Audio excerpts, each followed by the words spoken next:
Road ஷோக்களுக்கான வரைவு வழிகாட்டு விதிகளை நீதிமன்றத்தில் தாக்கல் செய்திருக்கிறது தமிழக அரசு. முக்கிய செய்தியாக பார்த்துக் கொண்டிருக்கிறோம். விவரங்களோடு செய்தியாளர் சுரேஷ் இணைந்திருக்கிறார். சுரேஷ், வணக்கம். இந்த வரைவு வழிகாட்டு விதிகள் ஏதேனும் நமக்கு தெரிய வந்திருக்கா? என்ன அதுல மென்ஷன் பண்ணியிருக்காங்க? விவரம் என்ன சுரேஷ்?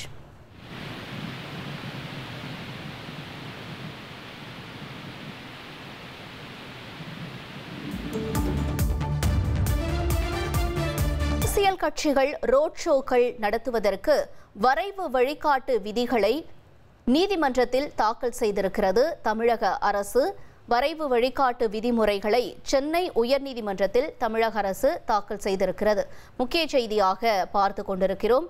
கரூர் சம்பவம் எதிரொலியாக இந்த ரோட் ஷோக்களுக்கு சில வரைவு வழிகாட்டு விதிகளை வகுக்க வேண்டும் என்ற கோரிக்கைகள் எழுந்திருந்த நிலையில் தற்பொழுது அதற்கான வழிகாட்டு விதிகள் நீதிமன்றத்தில் தமிழக அரசால் தாக்கல் செய்யப்பட்டிருக்கிறது.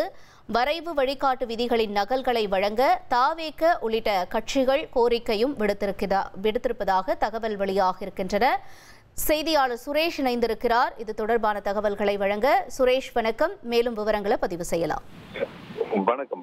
கரூர் துயர சம்பவத்தை தொடர்ந்து பொதுக்கூட்டங்களுக்கு, அரசியல் கட்சியினர் ரோடு ஷோக்களுக்கு, பொதுக்கூட்டங்களுக்கு வழிகாட்டு விதிமுறைகள் வகுக்க வேண்டும் என்ற கோரிக்கையுடன் உயர்நீதிமன்றத்திலேயும் சரி, மதுரை அமர்விலும் வழக்குகள் தாக்கல் செய்யப்பட்டிருந்தன. இந்த வழக்குகள் எல்லாம் சென்னை உயர்நீதிமன்றத்தினுடைய தலைமை நீதிபதி MM ஸ்ரீவஸ்தவா மற்றும் நீதிபதி G அருள்முருகன் அடங்கிய அமர்வுக்கு மாற்றப்பட்டு இந்த வழக்குல விசாரணைக்கு எடுத்துக் கொள்ளப்பட்டது.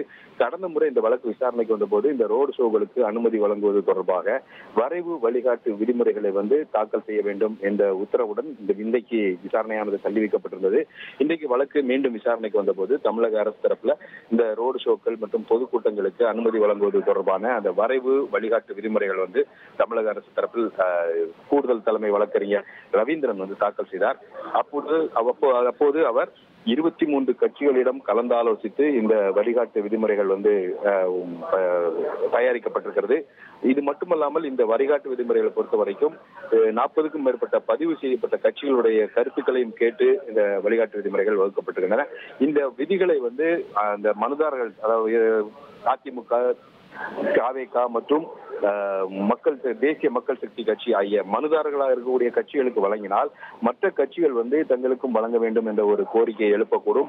அப்படியே அந்த கட்சிகளுக்கு இந்த நகல்கள் வழங்கப்படும் பட்சத்தில் அவர்கள் இந்த விதிகளை ஒவ்வொன்றையும் எதிர்த்து அதற்கு அவர்கள் எதிர்ப்பு தெரிவிக்கக்கூடும். மொத்தத்தில் இது ஒரு நெவர் எண்டிங் ப்ராசஸ், முற்றுப்பெறாத ஒரு நடவடிக்கையாக இது அமையக்கூடும் என்பதனால இதை மனுதாரர்களுக்கு வழங்க இயலாது. நீதிமன்றம் என்ன முடிவெடுக்கிறதோ அந்த நீதிமன்றத்தினுடைய முடிவுக்கு இந்த விஷயத்தை நாங்கள் விட்டுவிடுகிறோம் என்று தமிழக அரசு தரப்பில் தெரிவிக்கப்பட்டது.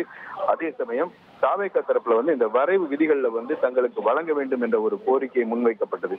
இதை அடுத்து இந்த வரைவு விதிகளை அதாவது மனுதாரர்களாக இருக்கக்கூடிய தாவேக மற்றும் இடையீட்டு மனுதாரர்களாக இருக்கக்கூடிய அதிமுக மற்றும் தேசிய மக்கள் சக்தி கட்சி ஆகிய கட்சிகளுக்கு வழங்க வேண்டும் என்று தமிழக அரசு தரப்புக்கு நீதிபதிகள் உத்தரவிட்டிருக்கிறார்கள். அந்த நகல்களை பெற்று அதன் அடிப்படையில் தெரிவிக்கக்கூடிய கருத்துக்களின் அடிப்படையில் இந்த வழக்கில் இறுதி உத்தரவு பிறப்பிக்கப்படும் என்று தெரிவித்த தலைமை நீதிபதி அமர்வு இந்த வழக்கினுடைய விசாரணையை அடுத்த வாரத்திற்கு, அதாவது நவம்பர் 27ஆம் தேதிக்கு தள்ளி வைத்திருக்கிறார்கள். முழு விவரங்களுக்கு நன்றி சுரேஷ். இனி செல்லும் இடமெல்லாம் செய்தி. தந்தை டிவியின் வாட்ஸ்அப் சேனலை ஃபாலோ பண்ணினா செல்லருக்கும் இடமெல்லாம் செய்தி. இதோ QR கோட் இப்பவே ஸ்கேன் பண்ணுங்க, ஃபாலோ பண்ணுங்க.